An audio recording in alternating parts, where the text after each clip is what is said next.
This episode may contain content of a graphic nature, including descriptions of physical and sexual violence against adults, children, and animals. Listener discretion is advised. Hi everyone, I'm Talia. And I'm Tanya. And together we are Crimes and Consequences, a true crime podcast.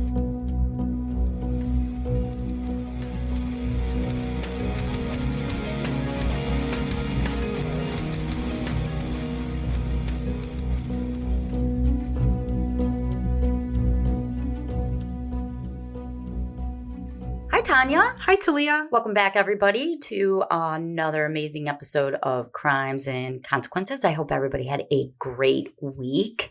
Did you? Yeah, hasn't been bad so far. It was your birthday. It was. Do we have any business to take care of? No, Just some true crime? just some true crime. Well, the episode I have for everybody today is a serial killer story, and it is a serial killer I had never heard of. There are a lot of them that I've never heard of. I know. Isn't that surprising? Yes. Seems like a lot of them get recycled. Same story over and over again, like Ted Bundy. But this one is new, at least to me, and probably you. You'll have to let me know. I will. Brenda Parsh was a 27-year-old former Miss Missouri runner-up who had everything. She had looks, she had brains, she had charm. She'd moved out of her parents' home in Carbondale, Missouri to attend college. And then after graduating, she moved to Milwaukee, where she worked as a clothes buyer for a major retail store. She just loved fashion. In August of 1977, Brenda's father, Floyd, he suffered a heart attack and was recovering in the hospital after surgery. Brenda had been away in New York on business, but bought a plane ticket to Missouri because she wanted to see her dad. She arrived at the airport in the early evening of August 12th and was greeted by her mother, 58-year-old Mary Parsh. The two women intended on dropping Brenda's bags off at the family home and then driving to the hospital to spend some time with Floyd. But a sexual predator on the loose would thwart their plans. Days earlier, Mary, the mom, had caught the eye of a voyeuristic rapist who had scouted her neighborhood looking for what he considered to be, quote, an easy target. He chose her particular street because of the dim lighting that made it easier for him to creep around in the shadows. One night, while peeking in the windows, he noticed Mary, and he found her to be really attractive. For the next few days, he came back to her home, and he would watch her through the windows while she puttered around the house. He thought she lived alone because Floyd was in the hospital. Around 8:30 that Friday evening, using a rock he found on the ground, he smashed a back window of Mary and Floyd's ranch-style house, and he climbed inside, patiently waiting for Mary to return. He had a bachelor party to attend to later that night, and he really wanted to get his fix in before he went to the party. As you can tell, he's a sick bastard already. Absolutely. He was starting to lose his patience when then he heard the sound of keys jingling at the front door. Mary was back, but she was talking to someone, and another person wasn't part of his plan. But this urge to rape, it was just overpowering. Mary unlocked the door, and she helped Brenda carry the luggage inside. Before Mary even had a chance to remove her keys from the door lock, she was confronted by this tall man wearing a blue bandana that covered his lower face. Under the rim of his baseball cap, she could see his bushy brown eyebrows and his piercing dark eyes. Quickly, he ushered the women down the hallway into the spare bedroom. At gunpoint, they were ordered on their knees. He'd been fantasizing about raping Mary for days, but after seeing Brenda, he decided to turn his attention to her. The women were directed to take their clothes off, and Mary, being very protective of her daughter, she began protesting. As a result, he pistol whipped her so hard he broke her front tooth. Once both women were fully naked, they were forced to lay side by side each other on the bottom bunk in that bedroom. And then the man raped Brenda while fondling Mary at the same time. Oh, are you fucking kidding me? Isn't that just sick? Oh. It's so sick. He then forced Brenda to perform oral sex on him, making Mary watch as she did. Just when I thought it couldn't get worse. Not only was this man a voyeurist who got off on watching women, but he was also an exhibitionist, and he got off on being watched. He would often flash unsuspecting women in the parking lots like, hey, here's my dick. Oh, man. Can you imagine you're just out grocery shopping, put your groceries in your car, and you glance over at the car next to you, and it's this guy. I don't want to imagine. Not long into the rape of Brenda, the Parsh's home phone rang. It was Floyd. He'd been expecting his wife and daughter to be at the hospital by now, and he was wondering what was taking them so long. Brenda answered the call, greeting her father with a brief, "Hi, how are you?" and offering no clue to the fact that a gun was pointed at her. Brenda told her dad that she was too tired to come to the hospital and that she just wanted to lay down. Floyd then asked to speak with Mary, but Brenda said she was busy in the bathroom and couldn't come to the phone.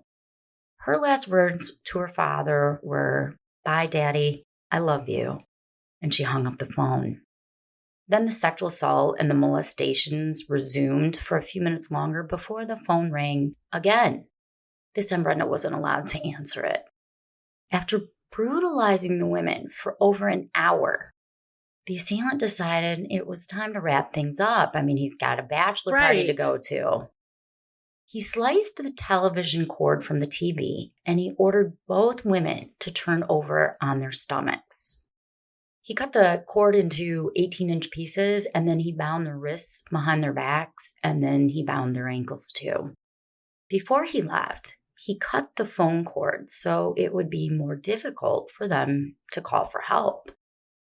The mother and daughter lay there naked, restrained, while their assailant went room to room, ransacking the house, looking for some cash. Then he came back to the spare room. He pulled out a gun from his waistline and shot Brenda in the right temple. Oh my God. He fired a second shot into Mary's head and then continued rummaging around the house looking for some loot. He liked stealing. He was only 5 the first time he broke into a house. Are you 5? 5. It was his neighbor's house, and he trashed it before he left. And he got a thrill. As he was rummaging around the Parsh's house, he found $60 in Mary's wallet and decided that would be plenty to buy a round of drinks at the party. Meanwhile, while he's looking around the place, Mary, she survived the shot to her head. And she was laying on the bed next to her dead daughter, desperately trying not to make a sound. But the horror it was too much for her. She just was sobbing. She buried her face in the mattress to muffle the cries. But as the perpetrator was making his exit, he heard the sound of her crying. Son of a bitch. I know, Mary was so close. But I wouldn't have been able to keep it in either. Right. He went back into the guest room and he fired another bullet from his .38 caliber directly into Mary's head. Mary survived cancer 7 years earlier, but she couldn't survive this. The bullet passed through her skull and ended up lodging itself into Brenda's body. Satisfied they were dead, the man left and went to the bachelor party. Less than 12 hours later, he stood up as a groomsman in his friend's wedding. An awful, awful fucker. It would be 3 days before the Parsh's neighbor, her name was Mrs. Blattell, was asked to check on Brenda and Mary. Their family had grown concerned when Mary failed to show up to her job. She was a key punch operator. And they asked Mrs. Blattell to check on her. By that time, newspapers were piling up at the front door. Mrs. Blattell noticed the keys were still in the door lock, so she let herself inside. She began looking around. The air conditioning was off, which was unusual, so the air was stale and really stuffy inside, and there was this bad smell. When Mrs. Blattell looked into the guest bedroom, her first thought was, why are there two African American women laying on the bed? Oh, no. But in a split second, the gravity of what she was looking at sunk in, and she called the police. The police poured countless hours into finding the person or persons responsible for Mary and Brenda's death. They theorized that Brenda was the main target. I mean, she's young, she's beautiful, and that the perpetrator was someone close to her, like maybe an ex-boyfriend or someone that admired her and she'd rejected. It would end up taking almost 30 years before the killer was finally brought to justice, but only 3 months before he struck again. On the evening of November 16th in 1977, Southeast Missouri State University student Sheila Cole started her day by attending class at 8 a.m. Sheila was petite. She's 22 years old. She had a lot of spunk. I read that she liked to go out with her friends and drink, and she smoked, and she cussed a lot. So I know I would have really liked Sheila. In only a few weeks, she would graduate with a degree in zoology. So she obviously loved animals. That evening, she went to the local Cape Girardeau Walmart to pick up some senior portrait photos she had taken. After purchasing the pictures, she exited the store and she walked towards her Chevy Nova, which was parked in the fringes of the parking lot. And by this time, it was dark. As Sheila opened the driver's side door and tossed her photos onto the passenger seat, a tall man snuck behind her, grabbed her by the elbow, and flashed his gun. Sheila just stood there stunned, and she was too terrified to even let a scream out. She didn't resist him, and she didn't struggle when he ordered her into his car. He forced her head onto his lap, and he drove her across the Missouri state lines to a small trailer he called home in Carbondale, Illinois. Now, this trailer was situated on a property owned by an elderly couple who lived in a house only a few hundred yards away on that same property with their young granddaughters. The elderly couple probably would have never rented the place to this man if they knew he was a sexual predator who had only recently been released from prison after serving 13 years there. And I'm not going to go into all the details of that crime, but I will tell you, it's pretty fucked up. In 1963, he was arrested for raping a young mother in her North Chicago home. In that case, he broke into her home. He raped her, and he stabbed her multiple times with 10-inch scissors. Oh. All the while, she was holding on to her baby in her arms. Oh, my God. She wouldn't let her baby go. Oh. He also was implicated in another rape, but I don't believe he got sentenced for it. These crimes cost him his Navy career and his family. Sheila Cole was dragged into the back bedroom of this tiny trailer, and she was raped and sodomized for over an hour. As part of his sexual fantasy, he also performed oral sex on her because he got off on that. And I know that the Cleveland Strangler did too. He got off on that. When he was done, he allowed her to put on her clothes, and he told her he was going to drive her back to the Walmart in Cape Girardeau. Now, that's an hour drive, so that's got to be really awkward. I'm just saying. He did say he made some small talk with her about who she lived with, what she was studying. I'm just thinking that's so bizarre. It is. Like, fuck off. Don't even talk to me. During the drive, something happened, and he changed his mind about letting her go. He pulled his car into this dimly lit rest area in a remote section of the highway. Using the ruse he had to use the bathroom, he forced Sheila into the building with him. Once inside, and apparently the lights were still off, without uttering a word, he shot her point blank in the head. Her blood splattered onto the cinder block walls, and she collapsed onto the cement floor where he shot her a second time. He wasn't letting what happened with Mary happen again. Only a few hours later, her body was found by a tourist curled up against the sink in that nasty bathroom. Because you just know it's of course. Nasty. There was a gaping hole in the middle of her forehead from where the bullets had exited, and there were powder burns around the skin. Her yellow checkered shirt was stained with blood, and her hair lay matted in her blood on the floor. Because Sheila was abducted in Missouri and then murdered in Illinois, the FBI was called into the scene. Experts correctly concluded that she'd been abducted and murdered at random. And years went by with no leads or clues as to who the culprit was.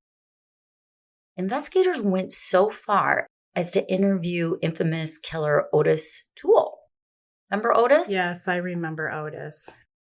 And his friend Henry Lee Lucas? Yes. He was in a Florida prison when they showed him crime scene photos, and he denied having anything to do with it.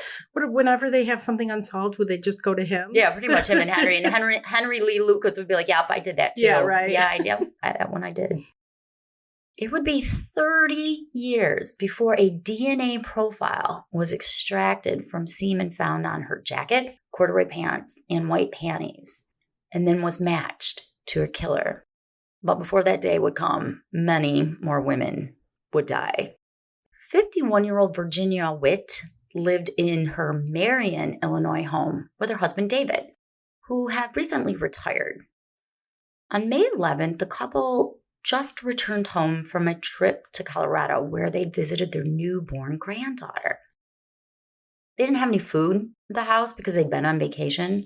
So the next morning, Virginia drove to Kroger to restock her pantry. Now, a store receipt shows she left Kroger at approximately 11:30. Then she stopped at a convenience store before heading back to her home. It was about a 10-minute drive. Only minutes before she arrived, David's friend picked him up so he could join some buddies for lunch. So when Virginia got home, it was an empty house. Virginia waved to her neighbor Connie, who was busy mowing her lawn, as she pulled her station wagon into the driveway. At the same time, Bonney, another neighbor, was outside gardening when she noticed this white man cruising down the street very slowly in his silver Chevy. And this is the same time Virginia got home. The way this man stared at her made Bonney really uncomfortable. But Virginia was oblivious to all this. She opened her garage door to bring her groceries inside. Connie, like Bonney, also noticed the strange man in the neighborhood. She watched as he stopped his car just a few yards shy of Virginia's house, and then he got out and he stood on the sidewalk. He was a tall white guy with bushy eyebrows, and he was holding a brown box. Connie, while mowing her lawn, noticed that this man kept turning his head, like he was looking for something. But the next time Connie looked up, he was gone. While Virginia was putting away her groceries in the kitchen, she heard a knock on the door. When she opened it, she was greeted by a man holding a brown box. He said he had a delivery package for her and he needed her to sign for it. Roughly an hour later, so we're at about 1 p.m., David's friend drops him back off from the luncheon. David entered the house through the open garage door that led into the kitchen. Grocery bags were on the counter, and Virginia's purse was laying on the ceramic tile floor with all its contents spilled all over and drops of blood next to them. There was also blood on the dishwasher, and he frantically yelled out Virginia's name as he made his way through the house. Within seconds, he found Virginia's naked body lying on their bed. And this is really gross. It's really sad and really gross. Her abdomen was sliced open. Oh, no. And a knife was protruding from her chest. Oh, my God. Virginia's injuries indicated that she had been tortured. Oh. Clearly, right? I mean, I believe she was alive when she was sliced open because her cause of death was manual strangulation. Her body was peppered with slashes and stab wounds all over it. And of course, she was sexually brutalized too. Over 100 pieces of forensic evidence was taken from the scene, but none of it led to her killer. And like the others, her case just grew colder and colder and colder. 29-year-old Joyce Tharp was a stunning African-American woman who lived with her brother Vernal in the Forest Hill area of Paducah, Kentucky. On the night of March 23rd, 1979, Vernal stayed over at his girlfriend's house, leaving Joyce alone in her home. Before she went to bed, she made a fatal mistake. She cracked the window of the bedroom open a little bit to let in some fresh air. Fresh air is for dead people. Mm-hmm. In the middle of the night, while she was sleeping, a man crept through her window. When Joyce woke up, there was a man standing over her wearing a blue bandana around his lower face and holding a knife to her throat. He forced her into his car into the front seat, and they drove over an hour to his trailer in Carbondale, where he raped and then eventually strangled her in his bedroom. He tossed her body into the trunk of his car, and he drove all the way back to Paducah. The next day, a flower delivery man found Joyce's corpse laying next to a dumpster in the parking lot of the Park Avenue Baptist Church. At this point, during the man's killing spree, investigators hadn't linked any of the murders to each other, let alone a suspect. Unlike some serial killers who selected a victim based on a certain look or a common characteristic, Ted Bundy liked the long brown hair, this killer chose his victims based on their accessibility. As I said earlier, what he deems to be an easy target. A few months after Joyce's murder, 51-year-old Myrtle Rupp called the Berks County Sheriff's Department, and now this is in Pennsylvania. She called to report a break-in at her home. Myrtle was a widow, and she worked as head of the pediatric and obstetrician department of a community general hospital. But she was on leave because she had some foot surgery. Anyway, one evening in April 1979, she'd returned home with a friend to find her phone line had been cut and someone had messed up her bed sheets. They were rumpled. Had she come home alone that night, she would have been dead. But instead, because the man that was in her back bedroom heard two voices, he chose to leave and he snuck out a window. Now, a week after the break-in, Myrtle was doing her laundry. It was in the morning when she heard a knock on her front door. It was a police officer. He flashed his ID and his badge, and he asked her if she wouldn't mind answering some follow-up questions regarding the previous week's break-in. After inviting him inside, the two spoke for a few minutes in the kitchen. But then, out of the blue, the officer pulled a knife from his waistband and held it to her throat. He wasn't a cop. In fact, the ID and badge were fake, and he just purchased them at a local store. I think it was a toy shop. I can see letting a police officer in. Yeah, I mean, his ruse made sense. Right. The next morning, the paper boy noticed her front door was ajar. And when he came back the next day, it was still opened. So he went and alerted a neighbor who called the police. Myrtle was found naked with her ankles and wrists bound together with a cord, and another cord was wrapped tightly around her neck. Semen was found on her white bedspread, but being that DNA wasn't used to solve crimes for decades, this case went cold for 27 years. Now, for almost 3 years, no one was attacked by the sexual predator who'd been stalking women in America's heartland. And the reason was he was incarcerated. I was just going to say. Because he's a disgusting pedophile, too. Ugh. During his killing spree, he was not only raping and murdering women, but he was molesting his elderly landlord's granddaughters. He started with the eldest granddaughter when she was only 11. And it's really sick, and I'm not going to go into it, but he trained her to know that when he whistled out the trailer window, she needed to come because it was a signal it was time to have sex. Oh, gross. When he began molesting her younger sister, that's when he got caught. It was the fall of 1979, and Timothy Krajcir, a 34-year-old white male, was the first person in Jackson County, Illinois, to be convicted under the new sexual predator statute. He was civilly committed for an indeterminate amount of time per the statute's guidelines. And for those who don't know what a sexual predator statute is, basically the government can keep you in prison for as long as they deem you a threat. While in prison, Tim participated in various therapies, and he managed to convince a psychiatrist he was rehabilitated. 2 years later, in 1981, he was deemed to be no longer a threat to society. Unbelievable. And released from prison on parole, even though he raped an 11-year-old for 2 years. Right. Tim managed to keep it together for a whole 5 weeks before succumbing to his urges. 72-year-old Ida White was a fit, attractive woman who looked and acted many years younger than her actual age.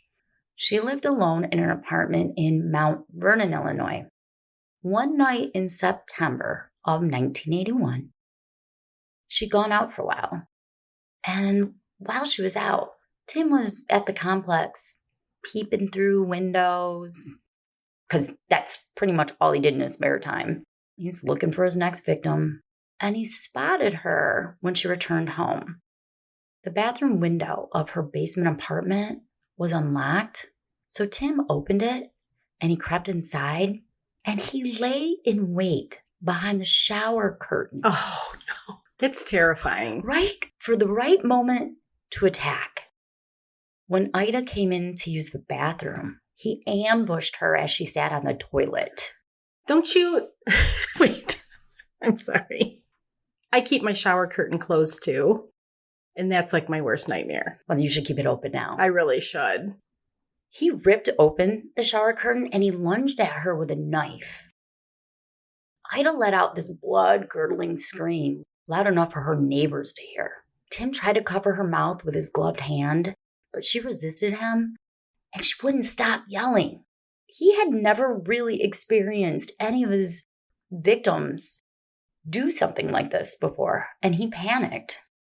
He plunged his buck knife into her side 4 times, effectively silencing her screams. Ida's neighbor, his name was Bonney Bates, he heard her screams and he ran into her apartment. He would later tell police that while he was in the bathroom, he saw her assailant hanging from the window. His legs were still on the inside of the bathroom, but he grabbed at the man, ripping at his shirt.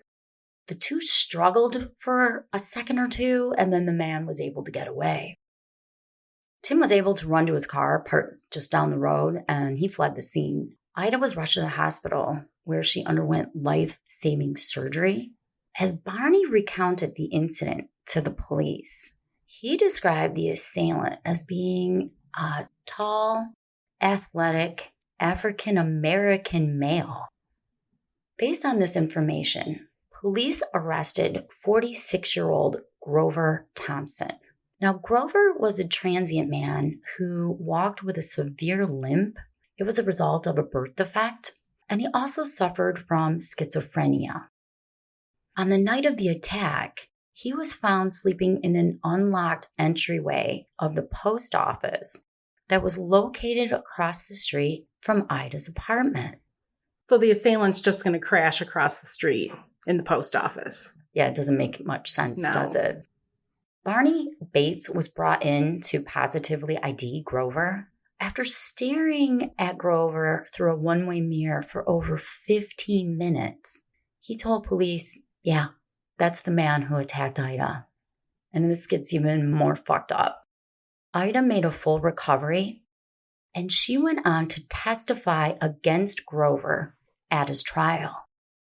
On the stand, she, too, ID'd him as her attacker.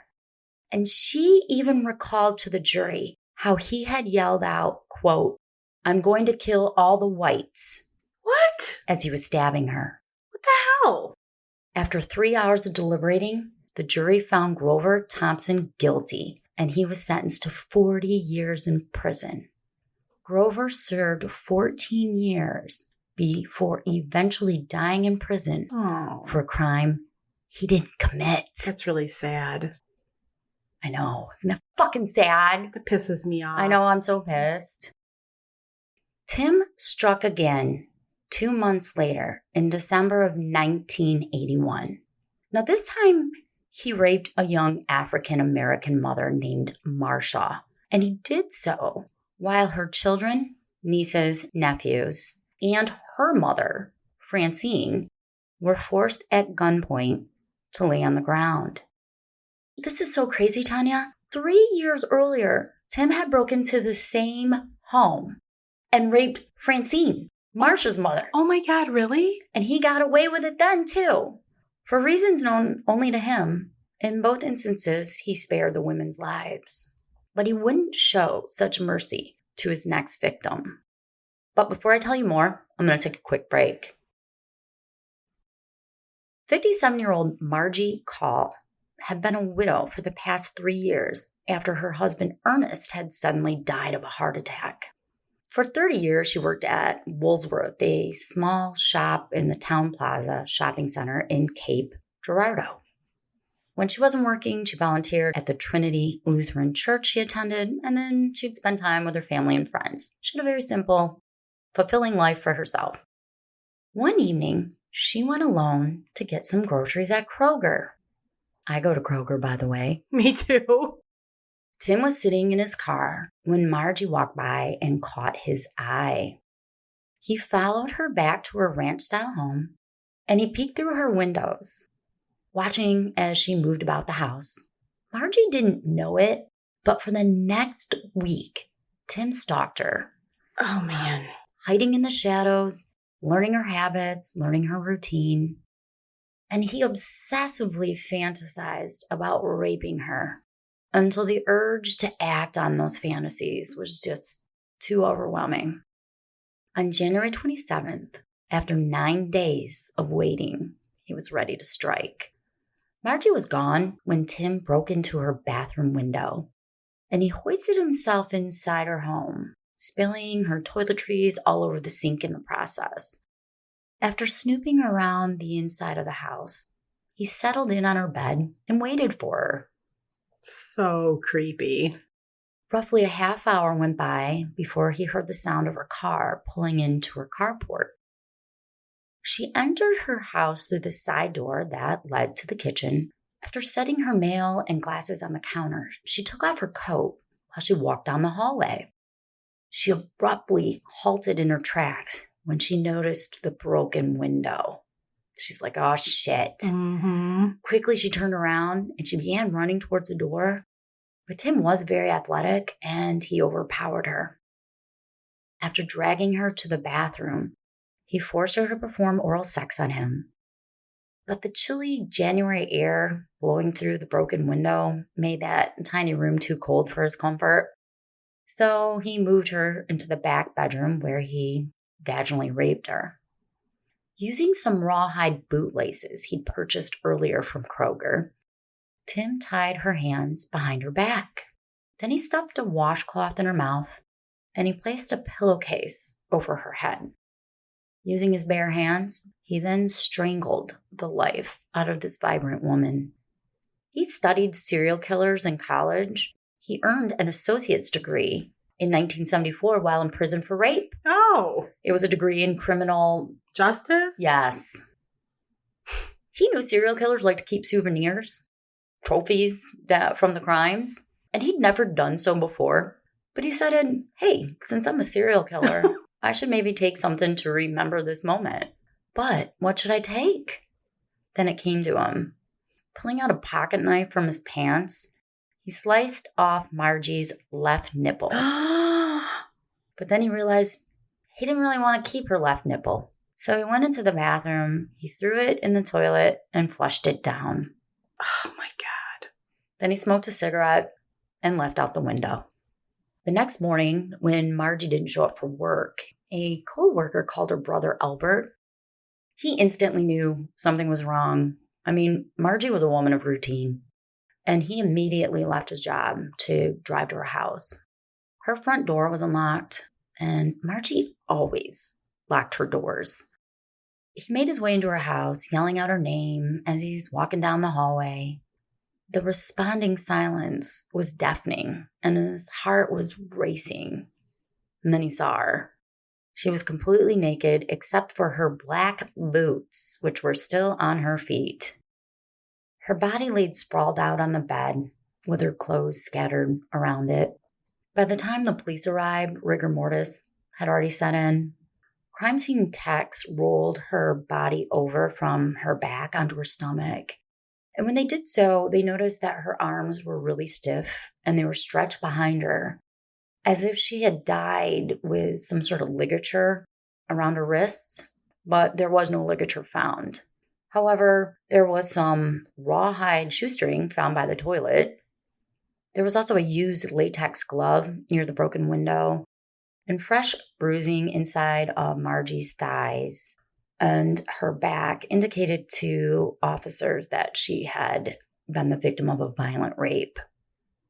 And this part's just really odd. When detectives entered the spare bedroom, they noticed that on the bed, someone, most likely her killer, had taken a yellow silk scarf of Margie's and fashioned it into a rose, placing it on the center of the mattress. What? It's just ridiculous. Tim had a lot of time on his hands while he was waiting. Apparently. And he fashioned a rose out of a scarf. A few neighbors told police during the investigation of the murder that they recalled seeing two local teen boys in the area.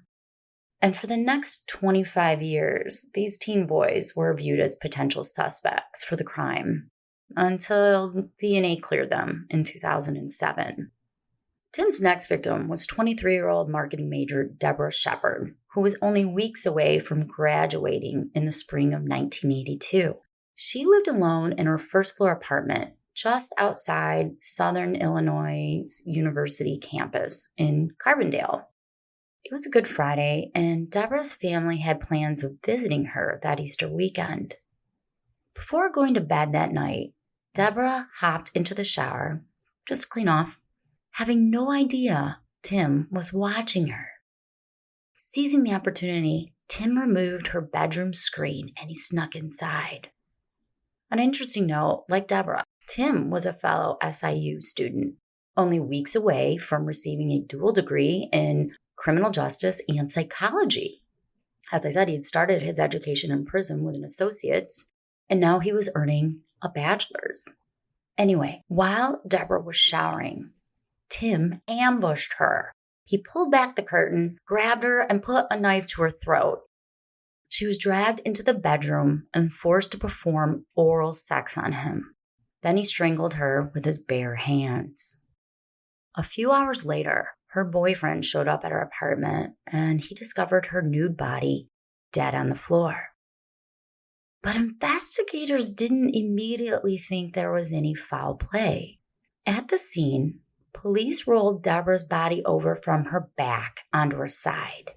And when they did, this fluid dripped out of her mouth onto her shirt on the floor. At the time, they assumed it was Deborah's bodily fluid. However, 21 years later, they would learn otherwise. Although the telephone cord in her living room had been cut and her bedroom window screen was propped up outside her apartment, police believed, and this is a quote, "The incident does not indicate foul play."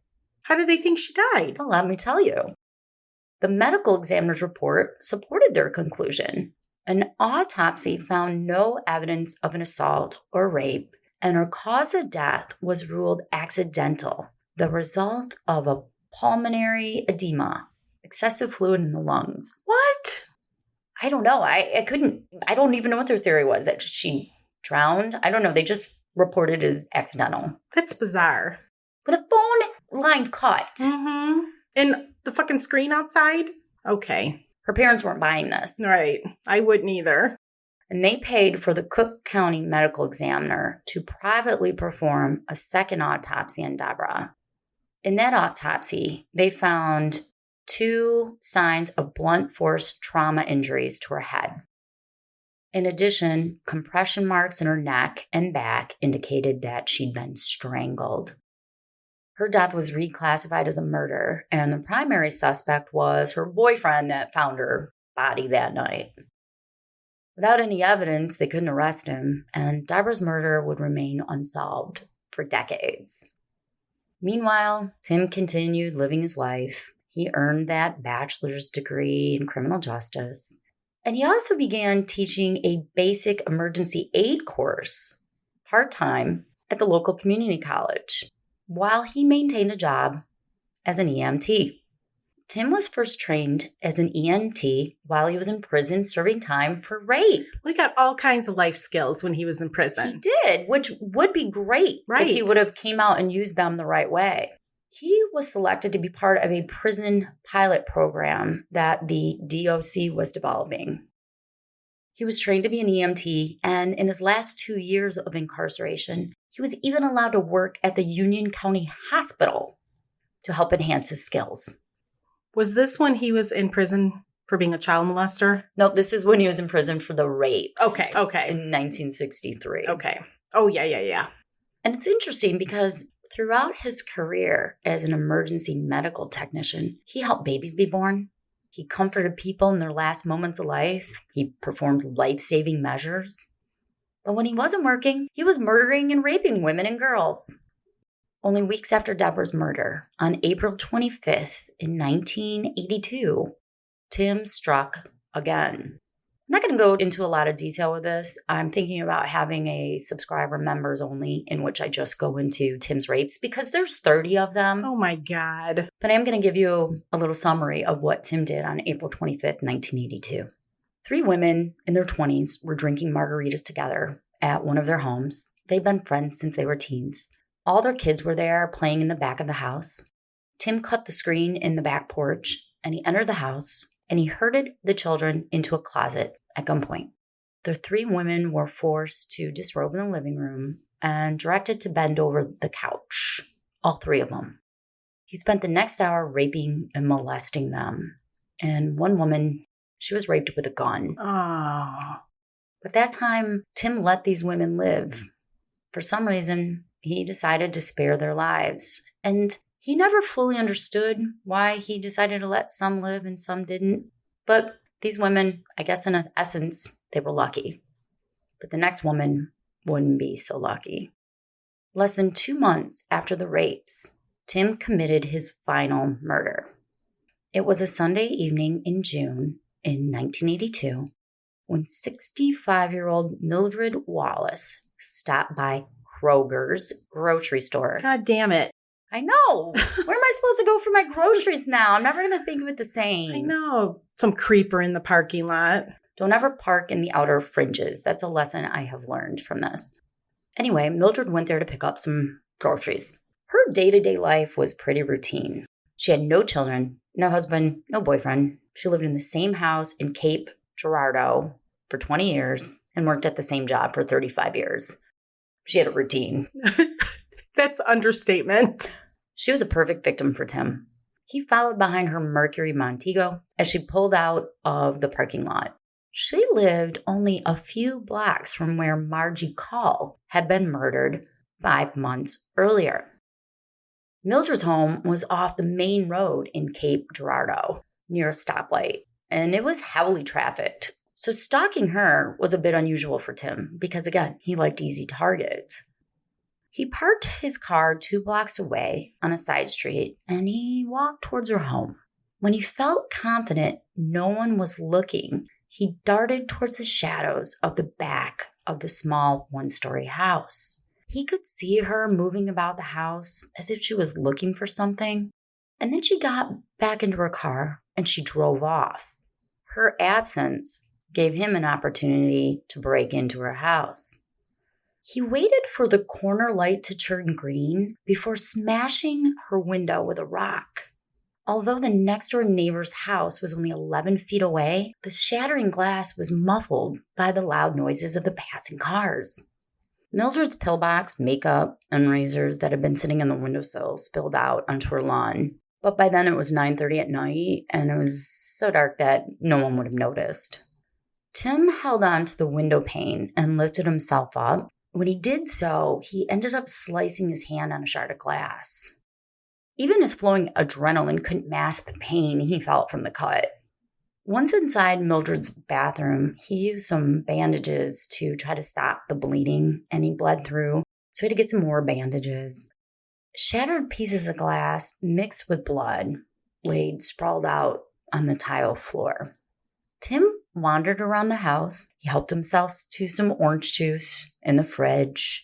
He noticed by the front door, Mildred had strategically placed a chair, blocking anyone from entering there. Now, Mildred was the leader of her neighborhood watch program, and she was very conscientious of her vulnerability as being a single elderly woman. It was about 30 minutes later when Tim heard the sound of Mildred's sedan pull into her carport. Mildred entered through the side door that led to her kitchen, and she turned on a small TV that sat on the counter. Tim could hear the sound of the evening news while he hid in the back bedroom. She then set a piece of carrot cake that she had retrieved from her sister Bernice's house, that's where she'd been, on the counter next to her keys. After locking the door and securing the deadbolt, she made her way down the hallway, removing some jewelry, probably her earrings, as she walked. She was near her bedroom door when Tim surprised her by greeting her with a gun. Mildred, although undoubtedly terrified, refused to give him the pleasure of seeing her upset. Instead of screaming, she asked him in a quiet, calm voice if he was the man responsible for murdering Margie Call. He lied to her and said, "No, I didn't do it." Then he forced her to remove her bra and her underwear, but directed her to keep her red dress on because he liked that red dress.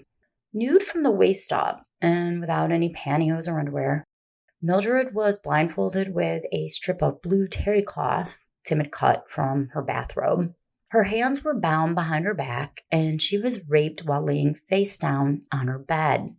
Mildred never cried, and she never fought back. When Tim was done, he cut her phone cords, intending to spare her life, but then he changed his mind. He would later say he never intended on killing them, but 9 times he did. He tightly wrapped one of Mildred's pink nightgowns around her neck and then shot her point blank in the head. He patted her on the butt, and then he left. He would later say, quote, "I had these fetishes for women with nice-looking butts." Fuck off. When Mildred didn't show up to her secretarial position in the morning, her employer contacted her sister. Bernice drove over to her house to check on her. In the daylight, the broken window and the spilled toiletries were clearly visible, and there was a towel still over the windowsill that Tim had put there to not cut himself. By the time Bernice entered the house with a hidden spare key, she already knew her sister was probably dead. She found Mildred sprawled out with her genitals exposed on her bed. Blood that had seeped from her ears onto her terry cloth blindfold was already drying. Blood was on her inner thighs and on her buttocks, probably from Tim's bleeding hand. And semen was found on her and the bedspread. Crime scene investigators found drops of blood in the bedroom closet, so Tim had obviously been hiding out there. And then, of course, there was blood on the bathroom floor, and none of that matched Mildred's. There was a partial palm print, blood, hair samples. They were all taken in evidence, but there's no way to match them to anybody in 1982. Finally, in 1983, Tim's reign of terror came to an end. And it's not the way you would think it would be.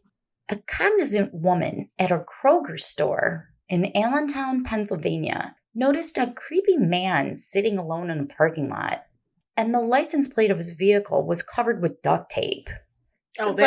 She's like, that's suspicious. Yeah. Her name was probably Karen. She went inside and she had the manager call the police. I was going to say, did she get the manager? Yes, she did. When the police arrived, they surprised the unsuspecting Tim, who was sitting in his car with a .25 caliber gun on his lap. Now remember, Tim was on parole for life because he was convicted under the sexual predator statute. Basically, you're on parole for life. You're always watched by the government. And as a felon, he can't have a gun. He ended up being linked to multiple sex offenses and robberies and indecent exposure and all this crap in Pennsylvania, which was where he had just recently moved to, maybe a few months earlier. So he's a perv in Pennsylvania.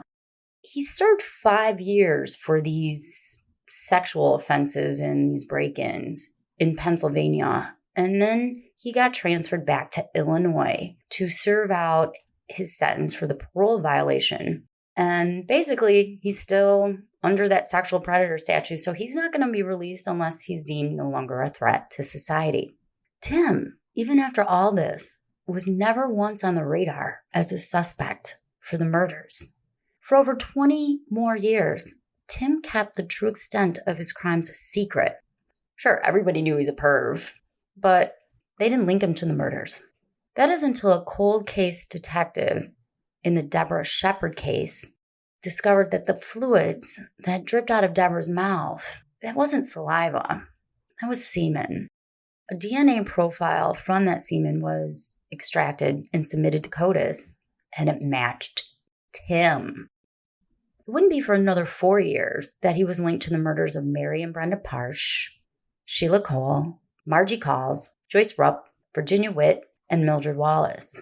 In total, Tim confessed to 9 murders and 30 rapes. He also admitted in detail it was him, not Grover Thompson, who attacked Ida White. In 2019, 23 years after dying in prison for a crime he didn't commit, Grover Thompson was posthumously exonerated for the crime. So why did Tim commit all these crimes? He wasn't a drug abuser. He didn't drink heavy. Yeah, his mother was a single parent because his father left her, and she was gone, working a lot to support the children. But he was never abused. He described his mom as cold and unaffectionate to him. But again, he wasn't beaten. He wasn't molested. Nothing happened to him.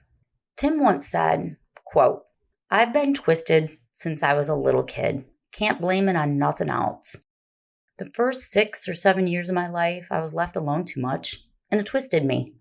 Ended the quote. He also went on to explain that he lacked empathy for strangers, but he could kind of feel it for the people he knew. He would never, ever, ever hurt anybody he knew because he's got, I guess, serial killer standards. Yes. But wasn't he an EMT? Mm-hmm. He just faked it. Oh. He said at some point when he was little, that feeling of empathy, it just went away. He never felt remorse for his crimes, but knew logically they were wrong. He is currently serving multiple life sentences in an Illinois prison where he will someday die there. And that is the story of Tim Krajcir.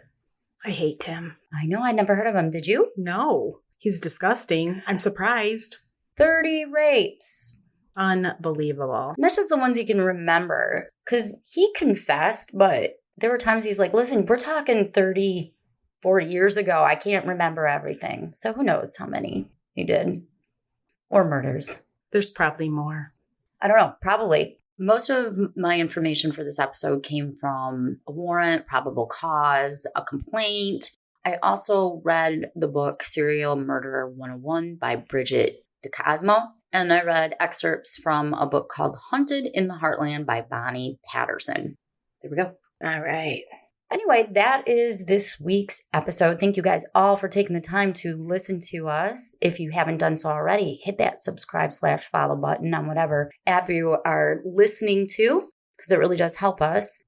And if you like this episode, but you'd like it better with no commercials, or maybe you'd like to get it a little earlier, or you want other episodes not released to the public, you can subscribe to our Apple channel, Crimes and Consequences X, or you can go to patreon.com/TNT Crimes and become a member there.